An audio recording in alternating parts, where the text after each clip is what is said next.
네, 우리는요, 오늘 출애굽기 1장 6절에서부터 21절을 같이 볼 거예요. 저희 교회의 목표는요, 1년 1독이죠. 1년 1독을 또 가지고 나아가면서 제 개인적인 사명으로는 1년에 성경을 창세기부터 계시록까지 한 번씩 설교를 들어볼 수 있게 하는 것이 또 개인적인 사명으로 붙들고 나아가고 있습니다. 창세기가 지난주로 끝났고요. 올해 이제 출애굽기로 들어가고 있는 거죠. 우리는요, 지금 오늘 이 시대를 살아가고 있는 사람이라는 것을 늘 기억하시기 바랍니다. 우리가 가지고 있는 이 신앙이 글자에 머물러 있고 우리가 가진 이 신앙이 오늘 나의 삶에 아무런 영향력을 가지지 않는다면 그것은 신앙을 가지지 않은 것과 다른 점이 없습니다. 이 사실을 날마다 또 새롭게 깨달아가는 우리가 되기를 소망합니다. 우리 모두가 새날을 주시는 하나님의 은혜를 받아 살아가고 있어요. 그것은요, 하나님께서 어제 다 못한 우리의 사명을 오늘 완수할 수 있도록 다시 한번 기회를 주시는 것입니다. 우리는 성경을 읽고 있어요. 그리고 그 성경을 살아내는 사람들입니다. 성경을 살아낸다는 것은요, 성경에 등장하는 사람들의 삶의 모습이 우리에게 나타나게 하는 거예요. 단순하게 말하죠. 성경 속의 그리스도인들이 가졌던 생각의 체계, 가치, 기준이 나에게 드러나게 되는 거예요. 그러니까 그들의 행동을 적용하는 게 1차원적인 거라면 그들이 어떤 생각을 통해 저런 행동을 할 수 있었을까라고 깨닫고 그런 방법으로 우리의 생각이 움직이기 시작하는 게 더 중요하다는 거죠. 그게 본질이라는 거예요. 우리는 결국 작은 예수가 되어서 21세기의 오늘 이 시대와 상황에 나의 삶에 찾아온 컨텍스트에 반응하며 삶을 살아내는 것입니다. 우리가 살아내는 삶이 다음 세대에 하나님을 기억하게 하는 수단이 되고 나그네 여정을 감당하는 우리 이웃들에게 위로와 소망이 될 수 있기를 예수님의 이름으로 축복합니다. 우리 성경 같이 읽겠습니다. 출애굽기 1장 6절에서 10절입니다. 요셉과 그의 모든 형제와 그 시대 사람은 다 죽었고 이스라엘 자손은 생육하고 불어나 번성하고 매우 강하여 온 땅에 가득하게 되었더라. 요셉을 알지 못하는 새 왕이 일어나 애굽을 다스리더니 그가 백성에게 이르되 이 백성 이스라엘 자손이 우리보다 많고 강하도다. 자, 우리가 그들에게 대하여 지혜롭게 하자. 두렵건대 그들이 더 많게 되면 전쟁이 일어날 때에 우리 대적과 합하여 우리와 싸우고 이 땅에서 나갈까 하노라 하고. 아멘. 지금 여기에는요, 삶의 지혜, 세상의 지혜가 담겨 있습니다. 여러분, 세상에서 승진하는 게 쉬운 일이라고 생각하십니까? 제가 이제 직장 생활을 했죠. 그런데요, 승진하는 것은요, 쉬운 일이 결코 아니에요. 그거 진짜 어려운 일입니다. 회사에는요, 입사 동기라고 하는 것이 있어요. 동기사랑 나라사랑이라고도 부릅니다. 회사 생활이 아무리 힘들어도요, 동기와 함께라면 이겨낼 수 있을 것 같은 거예요. 그런데요, 그때 위기 상황이 찾아와요. 진급이죠. 왜냐하면 입사하는 사람들이 다 같이 진급하는 게 아니거든요. 제 기간에 진급하는 친구도 몇 없고 그나마 그 시간까지 견디는 일도 쉽지 않습니다. 대학에 들어가면요, 대학교 같이 들어갔다고 동기들이 즐겁게 지내지요. 거기서 한 번 갈라지는 것은 취업이에요. 취업의 문 앞에서 서로 흩어집니다. 같이 들어간 사람들도요, 진급이라는 문 앞에서 같이 갈라지는 거예요. 오늘날에도 권력을 향한 사람의 욕구는 끝이 없고 그 정도로 경쟁하고 사람의 관계가 흩어지고 여러 가지 일들이 나타나는데 당시에 왕이 되는 문제는 어떨까요? 그리고 작은 나라의 왕이 아니라 이집트의 왕은 어떤 사람이겠습니까? 이집트는요, 당대 그 지역에 패권을 쥐고 있는 패권 국가예요. 미국이랑 비슷하다고 할 수 있겠죠? 중국이랑 비슷하다고 할 수 있을 거예요. EU의 수장이라고 할 수 있겠죠? 그 나라에 들어가는 모든 재정 그리고 권력의 중심에 서는 사람입니다. 자, 그 나라의 왕이 어떤 능력을 가지고 있겠습니까? 탁월한 정치적 능력과 또 학력적 능력 그리고 사람을 기용하는 능력까지 부족함이 없는 사람이라는 거예요. 그런 사람이 바로 왕입니다. 왕은 어떤 사명을 가지고 있는 사람일까요? 왕이라고 하는 존재는요, 자기 자신을 위해 존재하는 게 아니에요. 물론 이집트 왕은 그건 아니었던 것 같은데 본래 왕은요 그 직분 자체의 사명을 가지고 있어요. 국가의 대표자는요 국가의 번영을 위해 존재하는 거예요.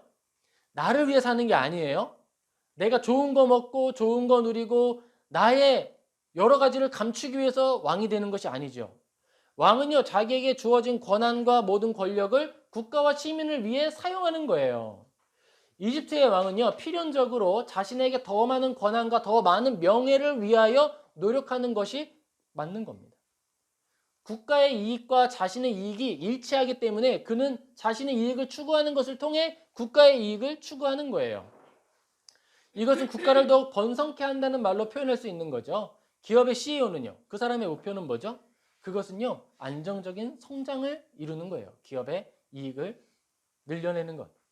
그리고 교회의 목회자는요 교회 성도의 영적 건강과 천국을 향해 나아가는 우리의 여정이 빗나가지 않도록 정확하게 인도하는 사람입니다. 그게 목적입니다. 각 사람은 각 자리에 맞는 사명을 가지고 있다는 거예요. 이집트의 왕은요 이스라엘 민족에게 친밀하게 행동했던 이전 왕들과는 다른 정치적 입장을 추구했습니다. 반이스라엘 정책이죠. 자, 그가 이런 결정을 내린 것은요 그가 시대적 상황을 잘 분별했기 때문이었습니다. 자기가 지금 국가를 살펴보고 나라의 상황을 이리저리 살펴보니까 지금 이집트라는 국가에 비해서 그 국가 인원에 비해서 자유인의 신분으로 살아가는 이스라엘 사람들이 너무도 많다는 거예요. 이게 위험하다는 거죠. 그래서 이제 어떤 도입을 하느냐, 이스라엘 사람들을 종으로 부리고자 하는 여러 가지 불리한 정책들을 만들어내기 시작합니다. 그들에게 정치적인 방향성과 리더십이 아직 없다는 것이 기회라는 거예요.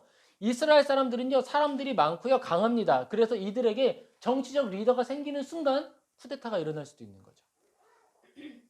그렇기 때문에 그 전에 이 사람들을 다스려야 한다라고 이야기를 했던 거예요. 국가적인 위협을 없애기 위해서 이스라엘의 사람들을 학대하는 이집트의 정책들이 만들어지기 시작합니다.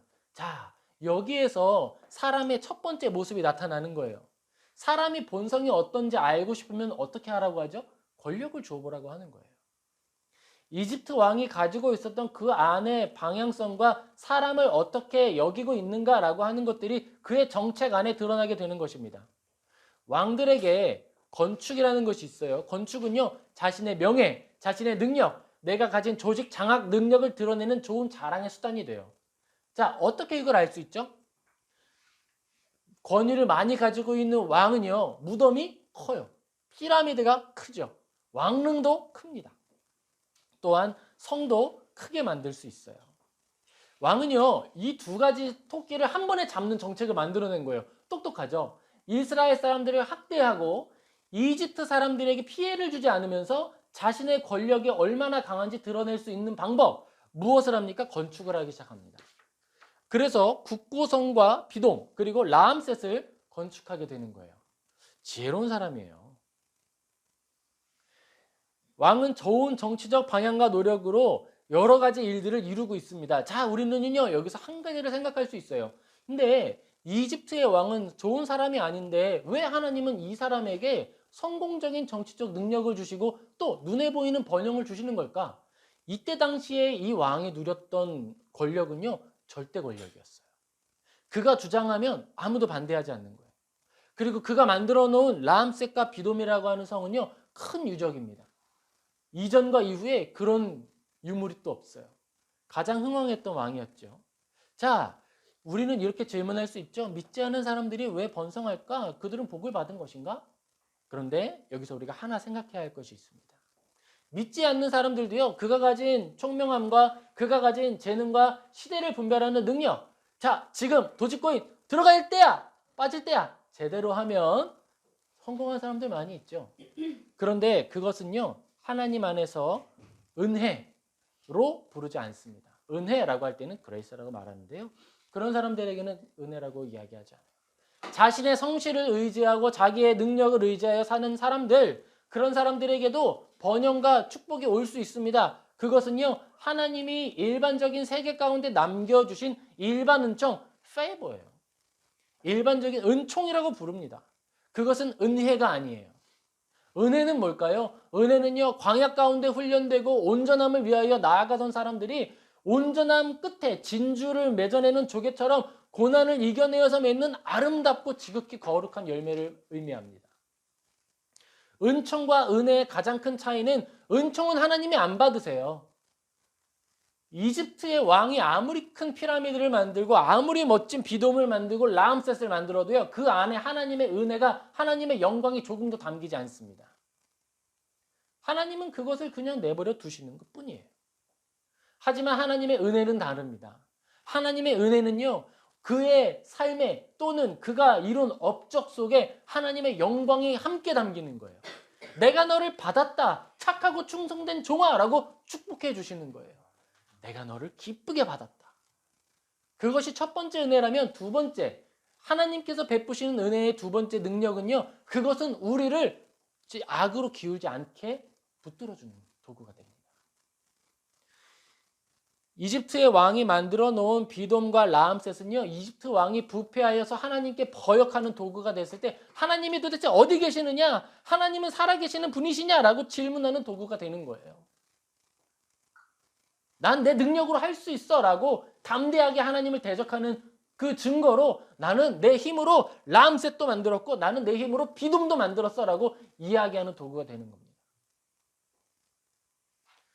하지만 하나님의 은혜 가운데 일을 만들어가고 일을 이루어가는 사람들은요, 그 일이 잘 되거나 잘 되지 않거나 모든 것이 하나님의 은혜라고 고백하고, 또 그것이 나를 부유하게 만들 때에도 부패하지 않는 거예요. 그래서 하나님의 은혜입니다. 이집트의 왕은요, 자신이 만들어 놓은 결과물에 도취하기 시작했습니다. 하나님보다, 아니 내가 나는 신의 아들이야 라고 생각하는 위치에까지 올라가게 되는 거예요. 점점점 그렇습니다. 하나님께서 우리에게 주시는 모든 일들이 그렇습니다. 우리에게 하나님께서 악을 징벌하시고 또 선을 축복하시는 일에 대하여서 분명할 것은요, 우리에게 변명할 기회를 주지 않으신다라는 거예요. 교만한 자들은 끝까지 내버려둬서 교만한 자가 지을 수 있는 최고의 죄를 짓도록 지켜보시고 그 죄를 근거로 심판하십니다. 겸손한 자들은 그의 삶에 나타난 아름다운 열매들을 통하여 그들을 또한 복되게 하여 주시는 거예요. 사랑하는 성도 여러분, 하나님의 명령을 따라 하나님의 뜻을 힘입어 사는 사람들은 불합리한 정책이나 불합리한 일들로 인해 망하지 않습니다. 이집트의 왕이 강한 권력을 가지고 행동하고 있지만, 또 다른 한편에서는 하나님이 그 정책 아래 신음하고 있는 이들을 돌보고 있는 거예요. 분명히 능력 있게 그들을 억압했거든요. 효과적으로 억압을 했는데요, 이스라엘 민족은 쇠퇴하지 않았어요. 놀라운 능력으로 보호하신다라는 거예요. 하나님은 그 일을 통해 이스라엘 사람들이 하나님을 찾고 의지하도록 일하시고, 또 하나님을 의지할 때 그의 손으로 붙들어 견디게 하십니다. 우리 출애굽기 1장 15절에서 21절 같이 읽겠습니다. 출애굽기 1장 15절에서 21절입니다. 애굽 왕이 히브리 산파 시브라라 하는 사람과 부하라 하는 사람에게 말하여 이르되, 너희는 히브리 여인을 위하여 해산을 도울 때에 그 자리를 살펴서 아들이거든 그를 죽이고 딸이거든 살려두라. 그러나 산파들이 하나님을 두려워하여 애굽 왕의 명령을 어기고 남자 아기들을 살린지라. 애굽 왕이 산파를 불러 그들에게 이르되, 이같이 남자 아기들을 살렸느냐? 산파가 바로에게 대답하되, 애굽 여인과 같지 아니하고 건장하여 산파가 그들에게 이르기 전에 해산하였도다 하매, 하나님이 산파들에게 은혜를 베푸시니 그 백성은 번성하고 매우 강하여지니라. 그 산파들은 하나님을 경외하였으므로 하나님이 그들의 집안을 흥왕하게 하신지라. 아멘. 이집트에서 산파 시브라와 부하는요, 히브리 여인들을 위한 산파였고 그들의 대표였어요. 그들은 왕의 명령을 온 히브리 산파들에게 전달하는 그런 사람들입니다. 자, 그렇다면 히브리 산파들이 가지고 있었던 사회적 소명은 무엇이었을까요? 그것은요, 아이 낳는 일을 도와주는 산파라고 하는 사람들에게 왕의 명령을 전달하는 사람이에요. 또 하나의 사명이 있습니다. 그것은요, 히브리인들이 아이를 안전하게 잘 낳도록 산모와 아이를 보호하는 것이 또한 산파의 사명이었습니다. 이런데 이 산파들이요, 만약 나는 대표를 뽑혔는데 나를 대표로 뽑은 사람은 이집트의 왕이니까 이집트의 왕을 들어야지, 그래야 충성하는 거지 라고 생각해서 이집트 왕에게 충성했다면 어떤 일이 벌어지게 됐을까요? 그랬다면 충성하는 만큼 아이가 다 죽어나갔겠죠. 충성하는 만큼 죽어나가는 거예요. 자, 내가 가지고 있는 사회적 사명을 받았을 때에 그것에 대해서 분별하는 것이 우리의 사명입니다. 자, 히틀러의 시대의 공무원들은 히틀러의 말을 잘 듣는 것이 공무원의 사명이죠. 그럼 잘 들었을 때 어떤 일이 나타났어요? 제가 종종 예시를 듭니다. 기발한 아이디어를 만들어내죠. 이동하는 기차로 만들어진 가스실을 만드는 거예요. 충성하였더니 사람을 더 효율적으로 죽이는 도구를 만드는 사람이 되는 거예요. 산파들은요, 자기에게 아이를 죽이라는 명령이 내려왔을 때 고민했습니다. 누구의 말을 따를 것인가? 누구의 말을 들어야 할 것인가? 나는 어떤 존재인가? 그들은요, 왕보다 하나님을 더 두려워했습니다. 이것은요, 중요한 사실을 우리에게 알려주고 있어요. 우리에게 주어진 사회적 지위와 또 사회적 직위가 가지고 있는 정체성보다 우선하는 가치 기준이 있다는 거예요.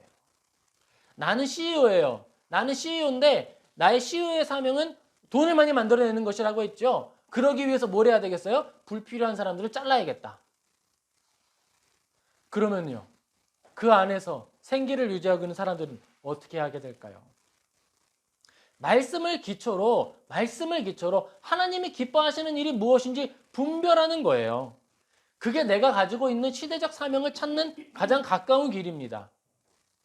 잘못된 신념을 가지고도 고치지 않고 계속 나아가는 사람들은요, 아집으로 가득한 사람인 거예요. 아집이라고 하는 것은요, 자기 중심의 좁은 생각에 집착하여 다른 사람의 의견이나 입장을 고려하지 않고 자기만을 내세우는 것을 의미합니다. 승진을 위하여서, 더 높아지는 것을 위하여서, 나의 자랑을 만들기 위하여서 생각하지 않고 나는 그냥 무조건 내 위에 있는 사람만 따라가면 돼. 그러면 내 밥그릇을 지킬 수 있어. 라고 생각하는 게 선하지 않다라는 거예요. 우리는 자기 중심적 생각이 아니라 성경 중심적으로 생각하기를 결정하고 그 길로 나아가는 사람들입니다. 예배를 가볍게 여기거나 하나님의 말씀과 그의 뜻을 소중히 여기지 않는 사람들은요, 산파들이 받았던 하나님의 보호하심이나 하나님의 은혜를 누릴 수가 없습니다. 기대할 수도 없다는 사실을 기억하시기 바랍니다. 하나님 앞에 드리는 예배에 성공하지 않는다면, 하나님 경외하는 일에 성공하지 않는다면 어떤 것도 성공할 수 없는 거예요. 주아야 하지마. 어떤 것도 성공할 수 없는 거예요. 예배에 실패하면 아무것도 할 수 없어, 주아야. 알겠어? 우리는 하나님 앞에 선 한 사람으로 내가 감당해야 할 사회적 사명이 무엇인지 발견해야 합니다.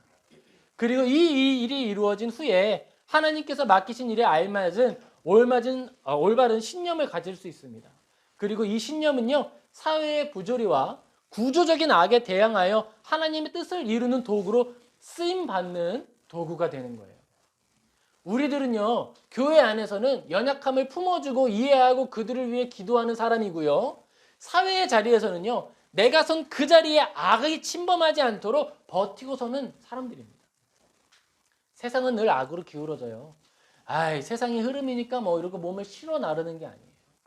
내가 떠들어가는 한이 있더라도, 내가 세상의 풍파를 맞아서 깎이는 한이 있더라도 그 자리에 끝까지 견뎌 주님을 기다리는 거예요. 우리는 이집트 왕의 정책과 정책의 배경, 한 국가의 왕이 가지는 목적에 대해서 살펴봤습니다.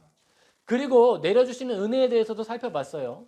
그 왕의 명령에 순종하는 것이 아니라 거치는 돌이 됐을 때 하나님이 그들을 더 복주실 수 있다는 거예요. 이제 우리 눈을 눈을 좀 넓게 봐서 아브라함과 야곱을 함께 살펴보면서 과연 이 일이 시대적으로 시대를 초월하여서 공통적으로 나타나는 일인지 한번 살펴보도록 하겠습니다. 아브라함과 야곱 그리고 요셉은요, 하나님의 나라에 쓰임받는 사람이었어요. 어떤 방식으로 쓰임을 받았느냐? 그들은요, 민족의 복의 통로로 쓰임을 받았습니다.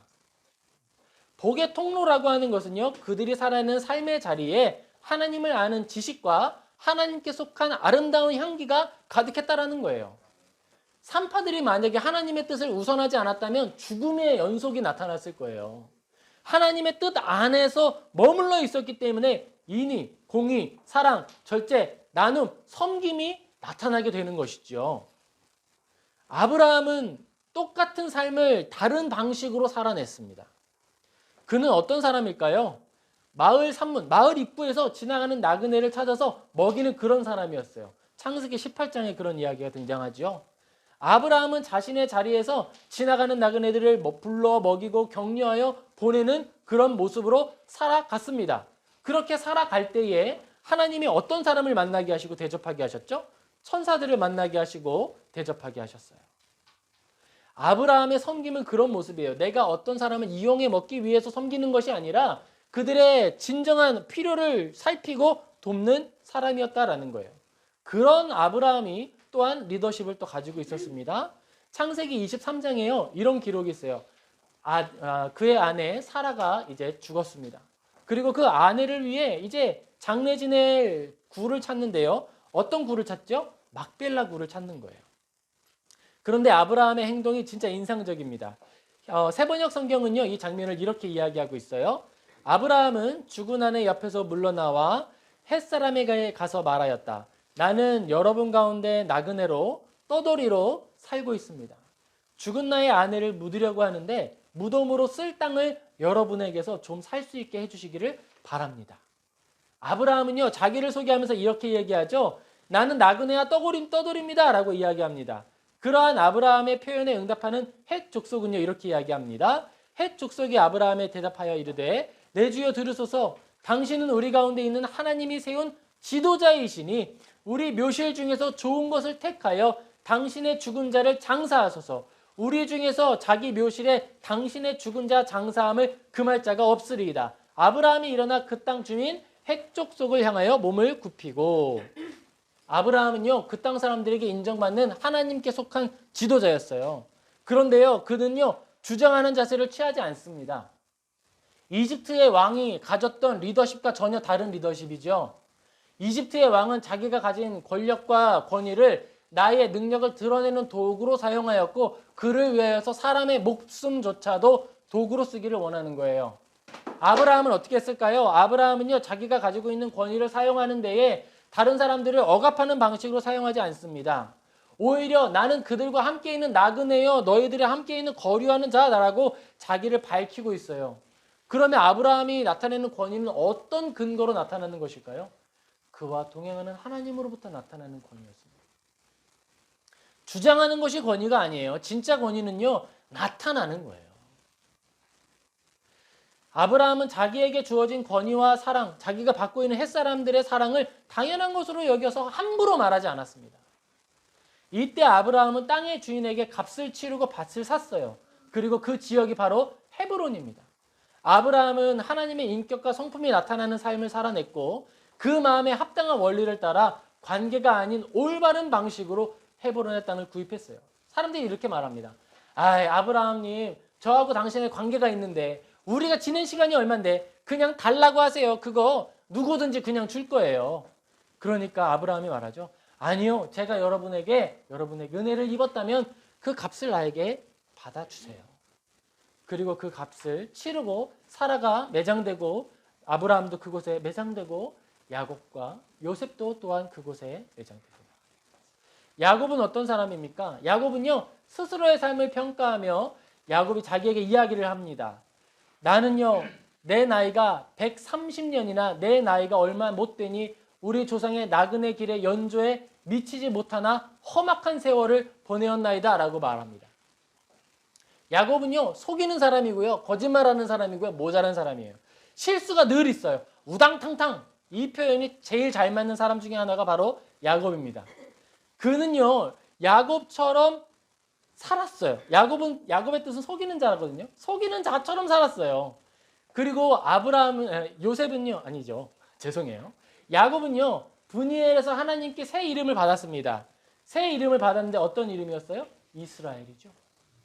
그런데 이스라엘이라는 이름을 받았음에도 불구하고 이스라엘이라고 불린 적이 거의 없어요. 거의 없어요. 왜 그랬을까요? 하나님의 뜻대로 하나님의 사람의 모습으로 살아낸 적이 없기 때문이에요. 그런데 창세기에서 그 이름이 한 번 야곱이라는 이름과 이스라엘이라는 이름으로 한 번 불린 적이 있습니다. 언제일까요? 그가 죽는 순간입니다. 창세기 47장 31절에 이렇게 기록이 됩니다. 야곱이 또 이르되 내게 맹세하라 하매 그가 맹세하니 이스라엘이 침상머리에서 하나님께 경배하니라. 야곱이 또 이르되 내게 맹세하라 하매 그가 맹세하니 이스라엘이 침상머리에서 하나님께 경배하니라. 자기 아들 요셉에게 맹세하라고 합니다. 나를 이집트에 매장하지 말아라. 나는 돌아가야 할 곳이 있다. 지금 야곱은요, 어디에서 어떻게 살고 있습니까? 총리의 아버지가 돼서 호의호식하며 살고 있는 거예요. 왕보다 더한 권위를 가지고 있던 사람이 당대의 요셉이었습니다. 그가 그 아버지를 얼마나 사랑했어요? 아버지는 아들을 또 얼마나 사랑했습니까? 우리가 잘 알고 있죠. 유일하게 색동옷을 입었던 사람 누구? 요셉이었어요. 그가 아버지를 얼마나 사랑했겠어요. 그런데 그렇게 넓은 패권의 국가에서 그 중심에서 아름답게 살고 있는 야곱은요, 내가 돌아가야 할 곳이 있다는 걸 기억하고 있었습니다. 그래서 요셉에게 이야기합니다. 나 돌아갈래. 나 죽으면 돌려보내줘. 그리고 실제로 야곱은 죽죠. 그리고 죽은 후에 요셉은 장사 지내는 사람들과 다 함께 가나안에 가요. 갔다 와요. 40년 안 걸렸어요. 금방 갔다 와요. 멀지 않아요. 이집트에서 가나안 가는 길 누구라도 알고 있는 길이고요. 장사하러 갈 수도 있는 길이었던 거예요. 하지만 요셉은 금방 갔다 왔지만 이스라엘 민족은 출애굽한 후에 40년이 걸려 들어가게 됐습니다. 그렇게 살아갔더니 요셉은 어떻게 되었습니까? 요셉도 이야기를 합니다. 내가 돌아갈 곳이 있어. 아버지가 묻힌 그 무덤에 나를 묻어. 이스라엘 너희들은 이곳을 떠나게 될 거야. 그때 나의 유골도 같이 가지고 가죠. 모세가 출애굽할 때 요셉의 유골을 가지고 같이 나가요. 야곱은요, 말도 안 되는 삶을 살았지만 마지막 그 유언으로 하나님 앞에 합당한 삶을 살았기 때문에 이스라엘로 기록이 되었던 거예요. 하나님을 기억하게 하는 자, 하나님을 기억하는 자, 요셉이 하나님을 기억할 수 있도록 도구가 된 사람, 그가 바로 야곱이었습니다. 그러면 요셉은 어떻게 하나님께 쓰임받는 통로가 되었습니까? 산파들은 도대체 어떻게 하나님을 기억할 수 있었을까요? 그 땅의 총리였던 요셉, 산파들은 요셉을, 그리고 요셉과 함께하였던 하나님을 기억했던 거예요. 왕은 잊었습니다. 하지만 산파들은 기억했어요. 요셉은요, 왕들이 기억하지 않아도 되는 거예요. 내 이름이요, 유명한 사람한테 기억될 필요가 없는 거예요. 하나님께 쓰임받는 사람에게 내 이름이 기억된다면 그것으로 족한 겁니다. 요셉은 뛰어난 총리였지만 그의 이름이 왕에게가 아니라 산파들에게 전달됐을 때 하나님이 일하셨던 거예요. 다음 시대가 움직이기 시작했습니다. 우리는 모두 하나님께 쓰임받고 싶어 합니다. 놀라운 하나님의 일을 눈으로 보고 싶어 하고요. 손으로 만지고 싶어 합니다. 세상의 많은 것들을 소유하고 싶은 마음도 가지고 있습니다. 하지만 중요한 사실은요, 하나님을 기억하는 것과 하나님 앞에 예배하는 것에 실패한 이들은 결코 하나님이 쓰지 않으신다는 거예요. 브니엘에서 하나님과 씨름했다고 해서 그가 기계적인 방식으로 이스라엘이라고 불리지 않았던 거예요. 그의 삶이 하나님 앞에 쓰임 받을 때, 그가 하나님을 기억할 때, 쓰임 받은 자로서 하나님 기억하는 자로서 그의 일을 감당할 때 그는 이스라엘이었어요. 이웃을 향한 사랑과 영혼을 향한 수고가 바로 우리의 사명이고 하나님의 도구로 쓰임 받는 방법입니다. 하나님은 이스라엘을 인도하여 가나안으로 들이실 때에 달려가게, 빠르게 가도록 하지 않으셨어요. 하나님을 기억하게 하는 방법으로 그들을 인도하셨습니다. 우리 인생의 광야가 찾아올 거예요. 그렇죠? 그 인생의 광야가 찾아온 이유와 목적이 뭐예요? 하나님 잊어버리지 말라고 허락하여 주시는 일인 거예요. 하나님이라고 하는 그 거룩한 이름이 우리 평생에 지워지지 말라고, 잊혀지지 말라고 브니엘의 씨름하던 야곱의 다리뼈를 꺾어서 기억하게 하시는 거예요. 그는 평생 다리를 절었습니다. 저는 자리로 절뚝절뚝 걸어갈 때마다 하나님을 기억할 수밖에 없었던 거예요. 우리 삶의 광야는 바로 그런 기능을 가지고 있는 것입니다. 그리고 또한 하나님께서는 그런 태도, 그런 신앙의 태도를 위하여서 우리에게 은혜를 베풀어 주시고 기도를 알려주시는 거예요. 우리는 어떻게 기도해야 될까요? 복받는 사람이 되기 위해 어떻게 기도해야 될까요? 혹시 슬라이드가 준비됐나요? 잠언 30장? 제가 읽어드릴게요. 잠언 30장 8절에서 9절에 이렇게 기록이 됩니다. 곧 헛된 것과 거짓말을 내게서 멀리하옵시며 나를 가난하게도 마옵시고 부하게도 마옵시고 오직 필요한 양식으로 나를 먹이시옵소서. 혹 내가 배불러서 하나님을 모른다 하여 여호와가 누구냐 할까 하오며 혹 내가 가난하여 도둑질하고 내 하나님의 이름을 욕되게 할까 두려워함이니이다. 지혜로운 사람은요, 하나님의 이름을 향하여 나의 모든 것을 맞추어 주기를 원하는 거예요. 오히려 내 안에 있는 죄를 두려워하고 있는 거예요. 내가 가지고 있는 인생의 고삐를 하나님께 내어드리는 거예요. 왜 그렇게 할까요? 나라는 사람이 어떤 존재인지 알기 때문이고 참된 복이 무엇인지 알기 때문입니다. 우리는요, 페이버를 바라는 게 아니에요. 하나님의 은총만을 바라는 사람이 아닌 거예요. 은총을 받아 많이 가진 만큼 많이 부패하여서 하나님께 징계받는 사람이 되기를 원하지 않는 거예요. 덜 갖더라도 하나님 앞에 순전하게 쓰임받다가 하나님께 가까이 다가가 하나님을 영원히 찬양하는 그런 하나님의 민족이 되기를 소망하는 것 아닙니까? 바로 이것이 우리가 원하는 것입니다. 이집트의 왕이 아니라 상파의 삶이라도 좋다 이거예요. 하나님을 기억할 수 있고 하나님께 쓰임받을 수 있다면. 바로 이 마음을 갖게 하기 위하여서 이스라엘 사람들이 광야 40년을 보낸 겁니다. 너희들은 하루에 3끼만 먹어. 그걸로 충분할 거야. 하루 3끼 먹는 것만 40년 해보자. 내가 너의 밥 책임지고 먹여줄게. 나 믿어? 그걸 40년 한 거예요. 그리고 그 땅에 들어갔을 때 똑같이 하나님을 믿는 방식으로 살아가는 것입니다.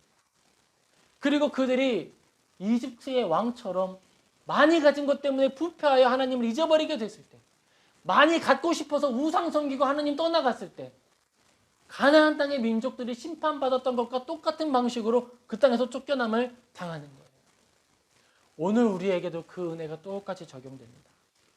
오늘 나에게 찾아온 고난이 나에게 충분한 것이었으며 나에게 복을 주시고 은혜를 베풀기 위한 도구라는 사실을 기억하시기 바랍니다. 또한 하나님께 나를 던지고 하나님께 나를 맡기고 나의 인생 고삐를 하나님께 내어드리는 저와 우리 모든 성도님 되시기를 주님의 이름으로 축복합니다. 우리 같이 기도하겠습니다.